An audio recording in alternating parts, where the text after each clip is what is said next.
You're listening to the We Are Libertarians Podcast Network. Find all of our shows at wearelibertarians.com. Girl, you have got to try this Laneige lip mask. Trust me, my lips needed that love.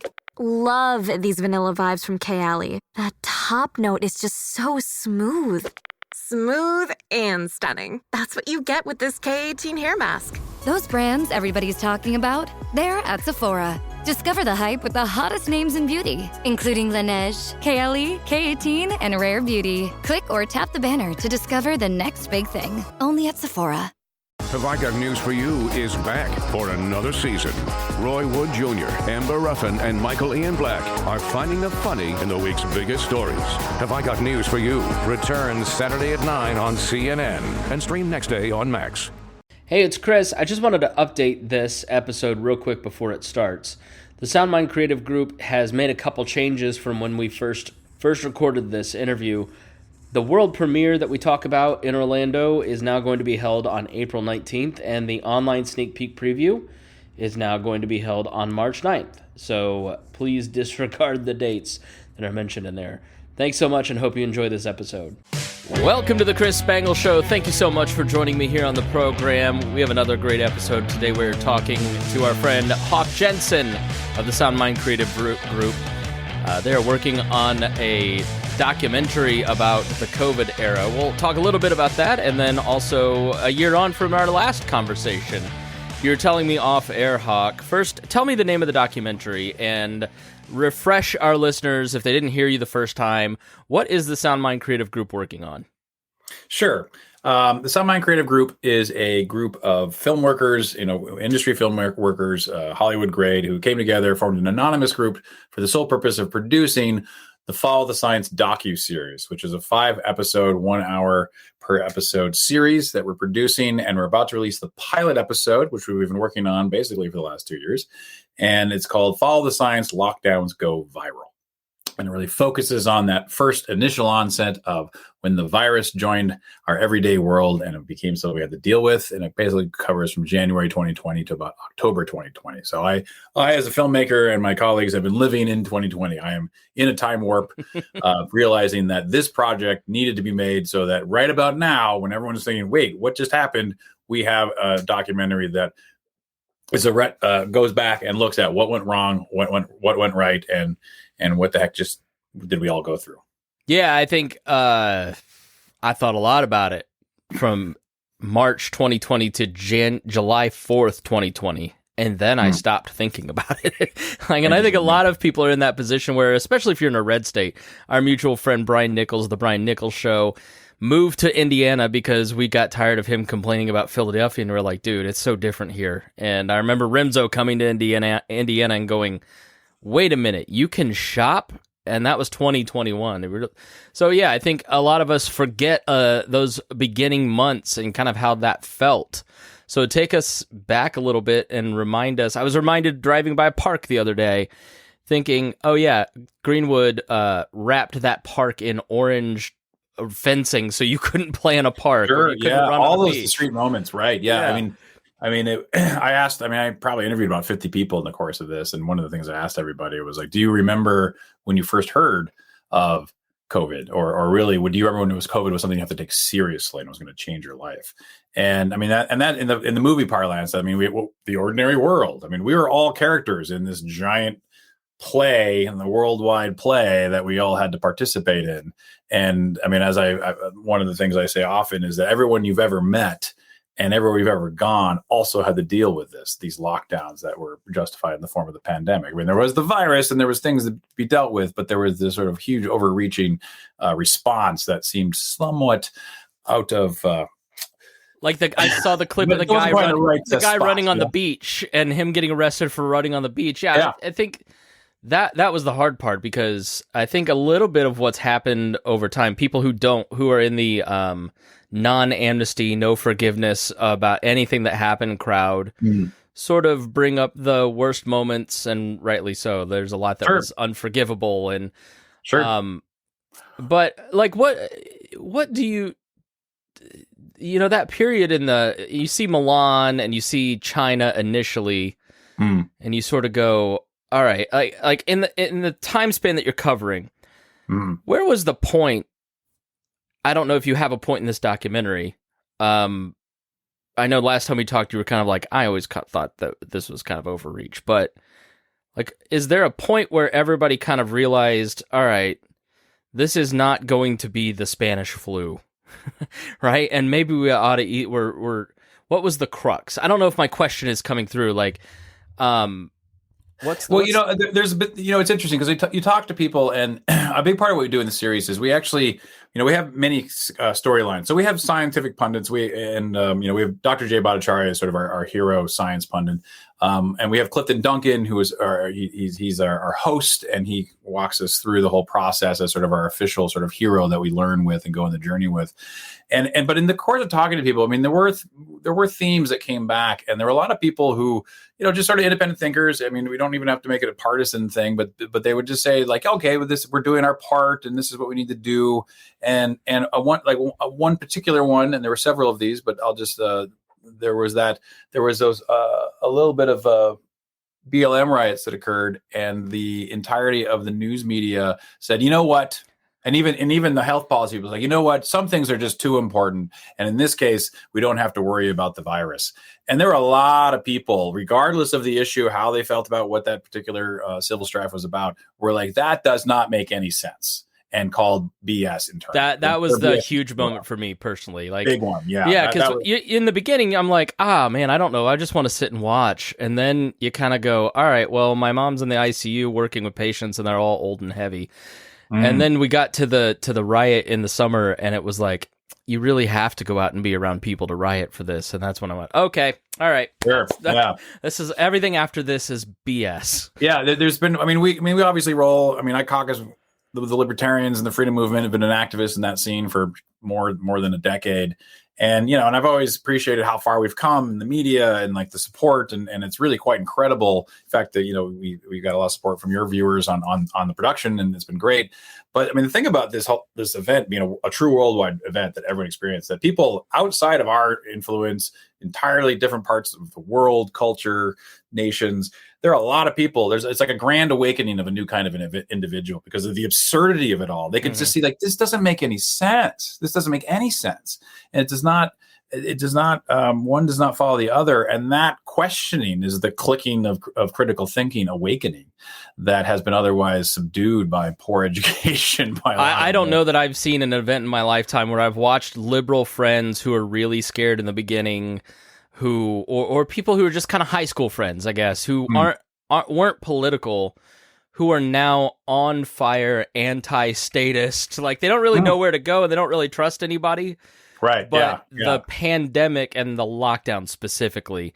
Right. It just reached in. And it's just like, whoa, you think you have agency of your own life? Oh, think again. Right. which they should, and they do. And it's all just fluff and mirrors. And if you stand up to it, we still have our agency, but but everything's been designed to separate us from it. Do you have somebody in the documentary like that kind of was like maybe apolitical and kind of freaked out, and then all of a sudden, like, now they're like, nah, I'm a libertarian now. Like, is there, do you have kind of that, we have what we call the epiphany. There's an epiphany storyline. One of the hardest things you can do to ask anyone to do is to change their mind, and it's difficult. And it's so we have there's a woman, she's a child psychologist, and she was very much, like an essential worker, and this is what we're going to do. And she was in Maryland. We have strict rules. And she's like, yeah, if we're going to follow the rules, and we're going to be okay. And these other people, they're playing with fire, and there's going to be bodies in the street, and she was, a COVID mask enforcer, and hey, buddy, wear your mask. And then, but she had a child, and they were holding on, and so a single mom, and like holding on to like, all right, we'll get her back to school, and then it'll be okay, and all these things. And she's watching her own child's spirit starting to get crushed, and those around her.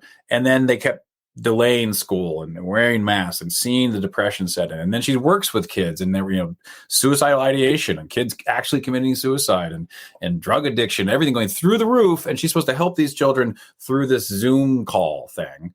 And it was just outrageous. And so she saw, and she talks about how she's like, yeah, I could see that it wasn't working, but my programming to like enforce it was so strong that they were at odds. And she had to feel that conflict and then eventually broke out on the other side, like, wait a minute, what's happened? And so, like, to your point earlier, like, we do have to hold space for people. I mean, I think on the original, we talked about saving face. We have to have people who are willing to actually, people got duped.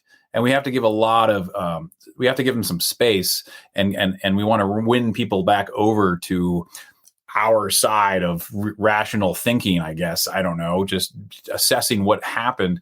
Now, there are those who doubled down and are still doubling down, and I think there's going to be some sort of reckoning for this outrageousness. I think the effects of the lockdowns were hugely detrimental to society and medical negligence across the board for every condition, not COVID. And those things are apparent now, are going to seem to be getting worse. And there's got to be the discussion. And this series was designed to go back and have the conversation that we should have had at the time, and do so in a way that brings in the objective, brings in the subjective. I mean, I had an instinct that everything wasn't what it seemed to be from the get-go. I was approached by other filmmakers and artists that something's not what it seems to be, and we need to do something about it. And we've been working on this the whole time, expecting about when we're done is about when a larger culture will be ready to hear it. Because when we started it, we had to do it. We were anonymous because we had to be careful that we didn't cancel or have our livelihoods crushed or whatever that is that they do to people who speak openly. And we're right where we want to be. We are above target in terms of the zeitgeist and the timing of this project. We're really happy and proud of that. Yeah, you kind of touched. Otherwise, difficult situation. You didn't mean to touch on it, but you sparked something in my brain. Those friends that were not suspicious and then became like, wait, what's going on? And 100% of them have kids in school. Can you talk about and maybe talk about how you cover it in the documentary? But I imagine the school situation. I mean, doing a public affairs show during COVID, talking to these charities that deal with kids and domestic violence victims. I mean, it was just the impact on children it's horrible. Sure. And I think every parent who has kids during that time saw the impact. And how much does that inform people's reactions now? Yeah, well, I mean, there was a lot of people who evolved with that, watching the detriment to children. I mean, within the show, I have a half dozen nephews, all had various difficult experiences. So I made this in part for them. There's a strong aspect of this for the scientifically minded, rational minded, and for children. We have a cartoon storyline as well, which is pretty great. You're gonna love it. But we have, I talked about the epiphany storyline of the woman changing her mind. We also have several human interest storylines involving a couple who lost their daughter to suicide, and they discuss how there was the aspect of how the system would have serviced her needs if it had not been disrupted by lockdowns, and how lockdowns really pushed the variables to, her unfortunately going over the edge with that. And it's just devastating. And we talk about that, and we track that as part of our human interest levels. There's quite a few storylines in this. We have, Clifton Duncan and Nick Hudson of Panda, who gives sort of our science side. We have Sydney Watson, the YouTuber, and she's the one who interviews the child psychologist. And then we have all these human interest storylines. And it's just heartbreaking that so many children have been deeply affected by this, in so many bad ways. And we're going to be dealing with this for decades to come. We as adults are like, oh, hey, our careers and our general understanding of the world took a hard turn, but imagine being raised in this. I mean, it completely upended everything, and these kids don't know what to think. So that's part of the reason why we wanted to make something that was entertaining and appealing to young folks and kids and that kind of stuff, as well as the scientifically inclined who are looking for what happened on the scientific front, let alone the cultural zeitgeist and communication. So it's a complex issue. And so we address that. And then Bhattacharya actually makes this great point. It's a well-known fact that poverty kills. And, there was that whole aspect of like, you're choosing jobs over lives or killing people in the early days as essential versus non-essential. And the people's ability to earn a living and put food on the table for their children and not fall into poverty is saving lives every day. And 200 million children went into food insecurity during the lockdowns. I mean, which means active malnutrition, active shutting down of their own immune system that was unnecessary. And I mean, those are the types of things. I mean, on the worldwide sense of what the denizens of this world did in the respective country is horrible, us dissecting what happened in this country, and people just wanting kind of rah, oh, don't, let's just forget about it. No. That's what I and my colleagues came together. We want to document that people had a difference of opinion, saw the unintended consequences that were coming down the pipeline, and wanted to have it in a platform that people can watch it, find a shared vernacular, and have a discussion about it. And that's what we're doing. That's our MO. Yeah, I mean, you have to, because we're recording this on the day that the New Zealand Prime Minister, who basically turned her country into a prison camp for 2 years, right, is retiring, and the New York Times called her a liberal icon. I mean, Gretchen Whitmer won overwhelmingly and is talked about as a presidential favorite. So people haven't remembered what happened, but don't let me forget to ask you about Bhattacharya. But with respect to kids, how do we get them out of this? Like, is there parts of the documentary that kind of are solutions oriented? Like, if your family, your kids are still kind of struggling, like, did you explore that topic at all? We do. Yes, in a certain sense, it's a nuanced thing. It's like several storylines kind of come together to get to that.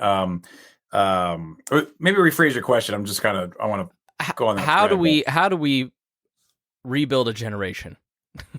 Very difficult question, I get, but sure. Well, I mean, it is. I mean, storytelling is very, very important. I mean, if you want to build reality, you have to build story. And so this is dedicated. There is a very strong sense of character. We have sort of a Steamboat Willie type COVID character that comes into play. I'll say that I want to kind of leave it as a surprise for when you see it, but there's a very wry sense of humor. Humor is very powerful. Those who seek power, these power hungry, opportunistic, narcissistic predators who seem to have taken things over, shall we say, in a mobster sense, they hate humor. They can't. They're completely insecure.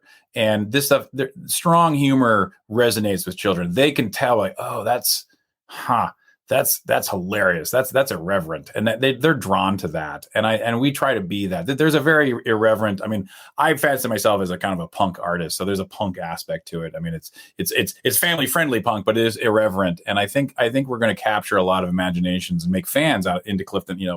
All these wonderful characters, sort of myth building and hero building, where they're like, oh, these are I want to see Clifton Duncan. I mean, he's a Broadway actor who got hammered because he said no to the vaccines, even though he was a true believer from the beginning, and then shifted. And like, I want to see him have his entirely the Vaclav Havel parallel system that we develop an audience for him, and he becomes fabulously successful as the actor that he very well deserves, despite the current kowtowing to the lockdown propaganda that the New York art scene is still under the thumb of. And I think kids will see that and want to aspire to that. That's my quick answer to that. So Dr. Jay Bhattacharya and his partner, please remind me of his partner's name at Stanford. Oh, at Stanford? Well, the Barrington Declaration with him. Well, there was Martin Kulldorff, Harvard, one of the co-signers, and then Senator Gupta from Oxford. That was okay. They were the three prime movers of the Great Barrington Declaration, which features prominently. We tell that story in the course of the bio, which has been relevant of recent. I mean, I at the time thought reading I really studied this intensely in the beginning and tried to understand the virus and what was happening and what we ought to do. And I felt that Bhattacharya had it right.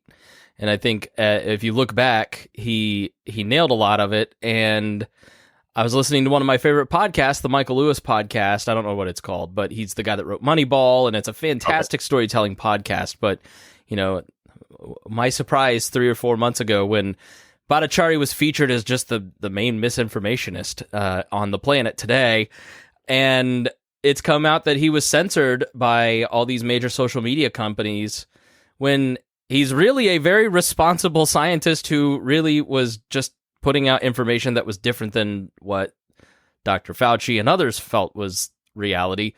Can you talk a little bit about what he went through and add to his story and background that I might have missed?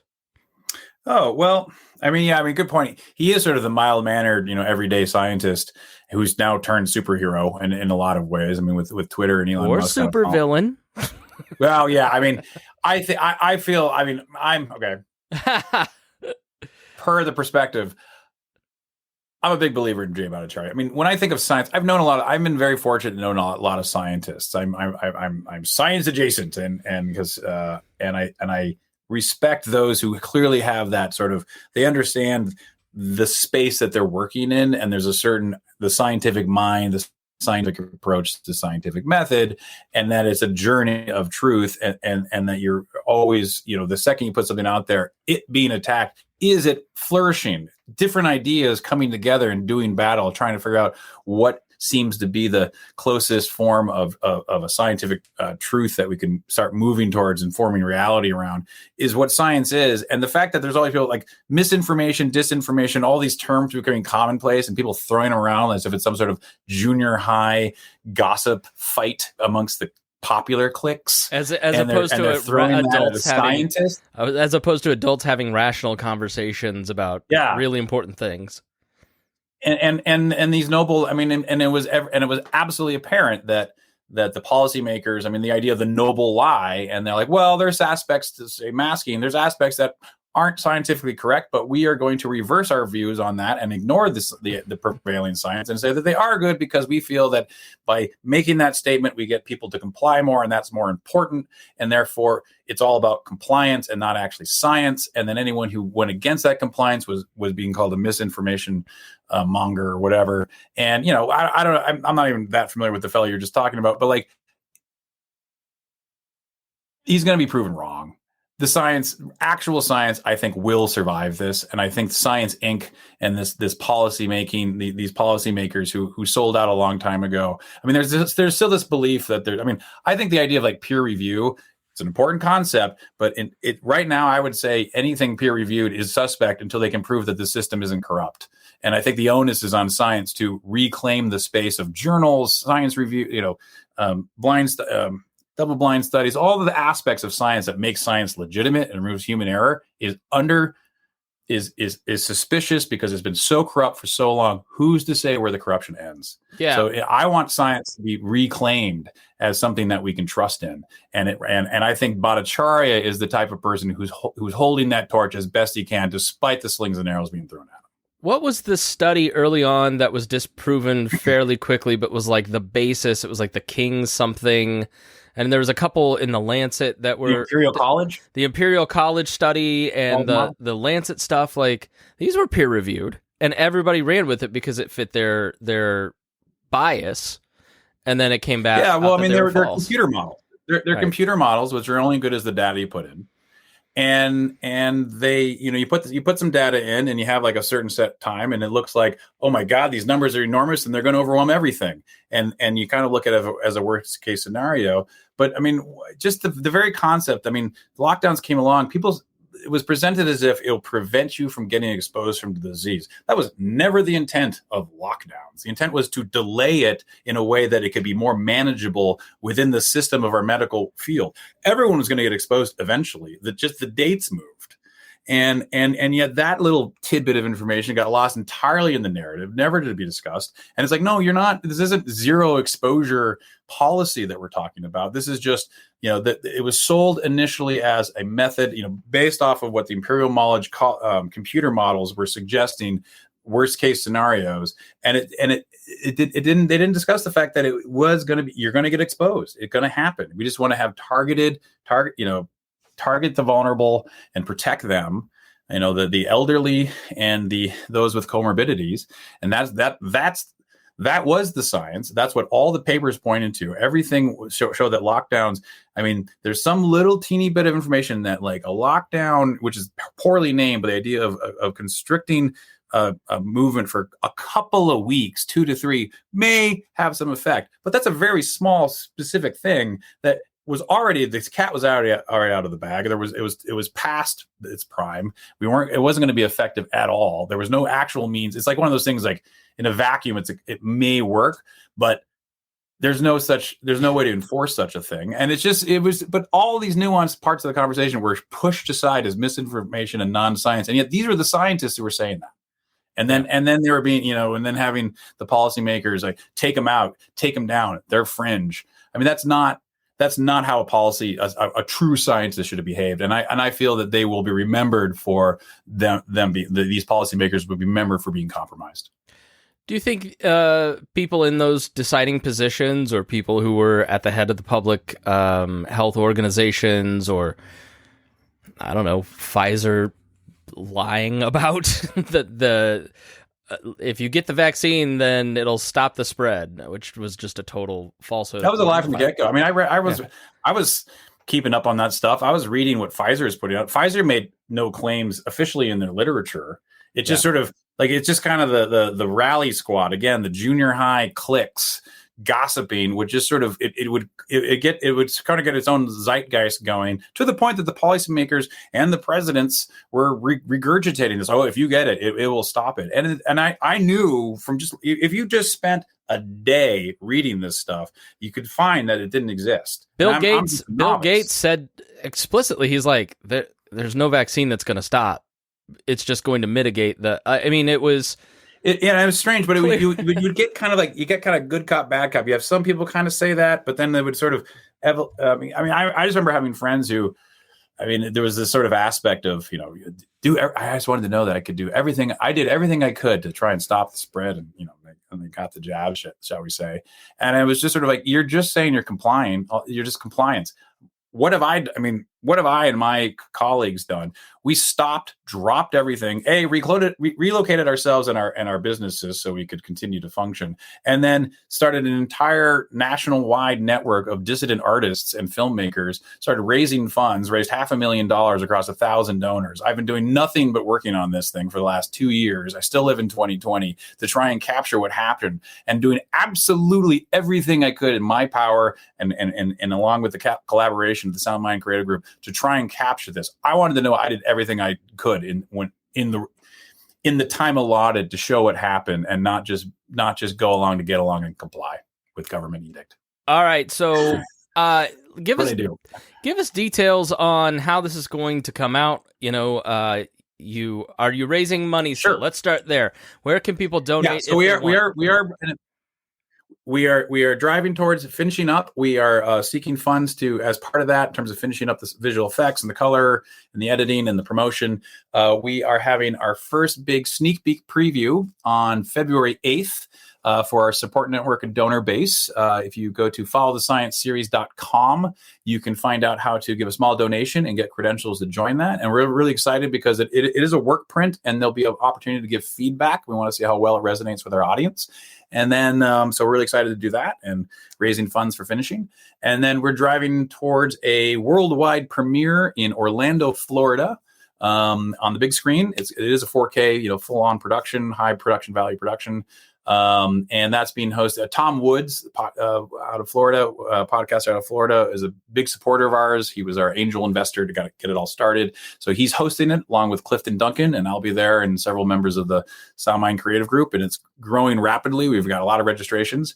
And then after that, we will be releasing on an online distribution mode. So it will be available for viewing, and we are shooting for a full-on sort of like Hulu level, Netflix level release. We do have an agent removing it. We're building our own audience. We're in the middle of creating that, and then we'll be raising funds eventually for the full series. So we have developed an entirely new production company, have momentum, have an amazing donor base, and we welcome people to join us. And we really hope this show is entertaining, interesting, informs a lot, and is a tool to help your community find the ability to communicate again and have conversations about what happened. Okay, so do you have episode 1 done, and then you're trying to get the other 4 done, or do you have all 5 done? Yeah. So the pilot. So what we just finished is the pilot. So we've been working on the pilot. And that's the feeder into a larger, follow the science, like the cosmos. And then we have a whole we have the 4 scripts. So then we get into masks, origin, vaccines, and then a grand conversation about what occurred and bringing everyone's view into it. We have all these different hosts, and they actually start communicating with each other. So it's rather than just someone sort of talking at you, it's constant communication. And we basically, by episode 5, is one grand conversation that we want people to sit in on and be part of. And that we really feel that's how we're hardwired to learn from sitting around the campfire and exchanging wisdom. And we want to bring that sort of knowledge and emotion, bring it together, call it, that's how wisdom is imparted. And that's what we're trying to recreate with the overall series, which we'll be producing over the next couple of years, kind of the ongoing aspect, but this pilot sets it all up, sets up our characters. It's the ordinary world. It's the origin of the hero's journey, and we get into it, and we get everyone established. So you're going to take the pilot, pitch it to, Hulu, Netflix, Amazon Prime, all those different places. What are your expectations there? And should you not get picked up, how do you plan to make those other 4 episodes? Sure. Yeah. We've had a we know that there was certain aspects due to the topic, maybe we can't break in there. We're making it for that level, and we want, ideally, and it's the speculative model. Like, we're making it. We raise the funds. We're making it. We're walking like, here it is. Like, as opposed to a pitch. We're not trying to sell an idea. We're like, here's the product. It's solid, and so we'll see how that goes. There's certain reasons to target certain streamers versus others, and so we have a strategy there. We actually have a great agent who's been now involved in a PR firm. We have a lot of really strong different vendors, I guess would be a term, who are coming on board to push this thing. But there's a lot of different options in terms of mid-level streamers, exclusive deals with our other groups, and I mean, there's even self-distribution. We've got a model. We sort of have them all laid out in front of us, and we're just going to sort of push for the highest, and kind of, if we start hitting the censorship wall, we just, we'll by hook or by crook, we're going to put this in front of as many eyeballs as possible. And so it's I'm can't hold this back. I'll put it that way. Yeah. So last time we talked, I mean, I think you had just started letting people say your name. Correct me if I'm wrong. Yeah. I just gone public. Yeah. Now you're out and proud, but have you found, you just mentioned vendors and an agent and other folks, like, have you found over the last, like, an industry willingness to kind of entertain where, it wasn't that case last time we talked?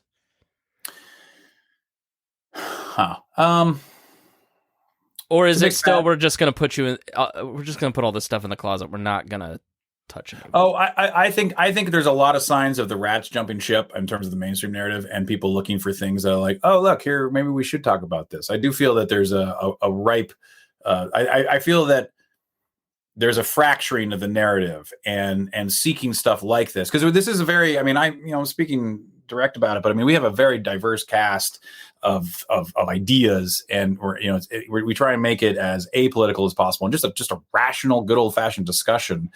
Maybe impart a little bit of a BS detector in our audience of like what seems like a BS detector seems to be the biggest thing missing from the last 20 years, and we need to get that memo going back around again. But I feel as if I've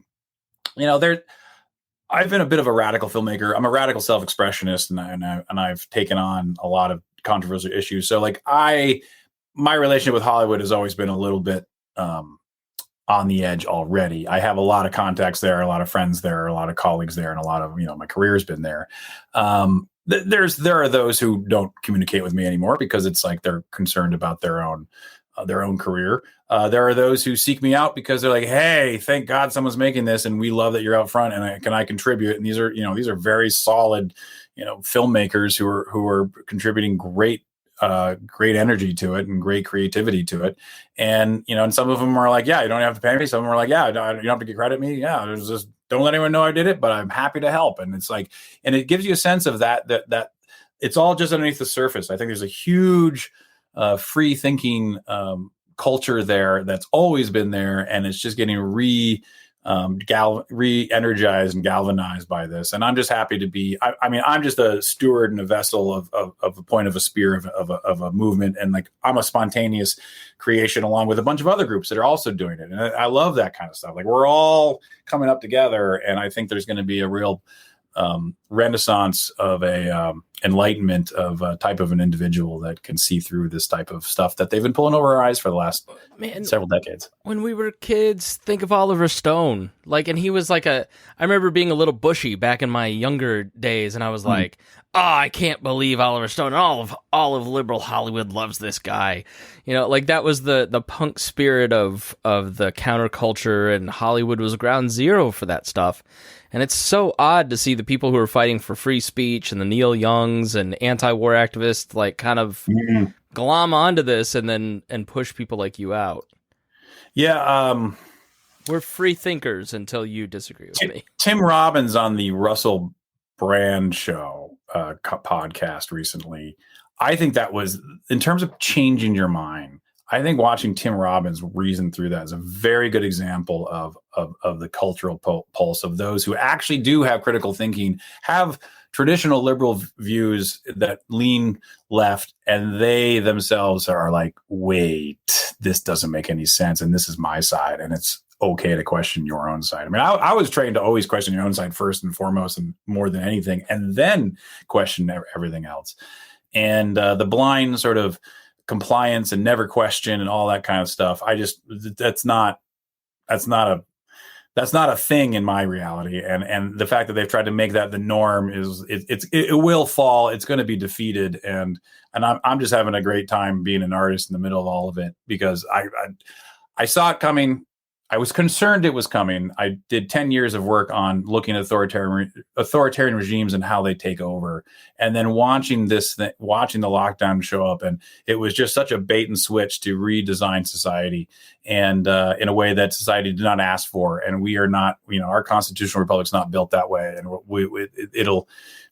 the lawsuits, the elections, and the pipeline will prove who was right, who was wrong, and those responsible will be, I think, eventually identified and at least shamed. I don't know. I'm not holding my breath, but Jesus. I will say, the thing that I got wrong through it is I have a very strong sense, I have a strong belief that Americans, are not going to give up too much freedom, but they will kind of go along for a period until whoever's trying to push them goes too far, and then snap back and beat the hell out of them.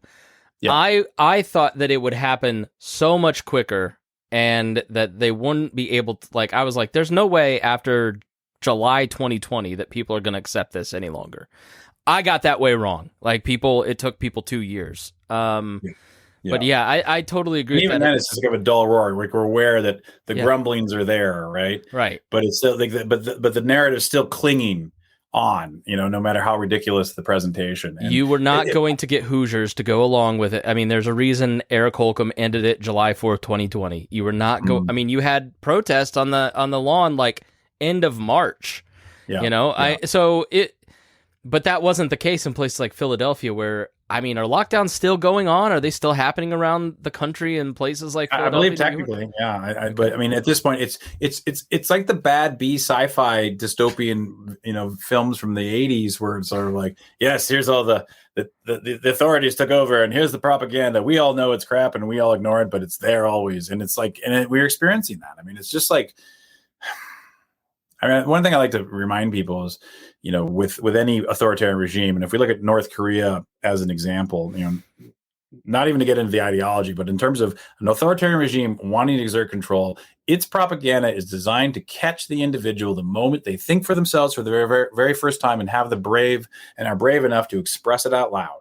Because think of all that. Remember, kids, if ever your parents criticize the government, make sure you let our dear leader know, because they know that is the biggest threat to them, as I was mentioning earlier. And I think that it's just, the system has basically developed its own downfall. And the question is, we'll find out how nefarious, how corrupt, and how involved people are, because it's the ones who will hold on to the very end to the narrative, even when it's beyond absurdity. And you'll know that they have something deeper that they're hiding. And I think those types of things will start getting revealed. And I do think the culture will swing back into some rational space. I do think there'll be some sort of truth and reconciliation. And there's a lot of people who did a lot of bad things to my loved ones and myself and my colleagues and that kind of stuff. Who it's good, forgiving them, it's going to be real difficult, if ever. But we're going to have to find a civil discourse that works, and I think those responsible will be identified in a way that, and I think will be there'll be a reckoning that I think is fair to what occurred. All right, so can I stream it somewhere? How do I do that after the premiere? We're in the middle of negotiations for the streaming. Okay. It will be released shortly after the worldwide premiere in Orlando. That we're negotiating. We haven't inked it yet, so I can't announce it, and we don't have an exact date, but it'll be coming shortly.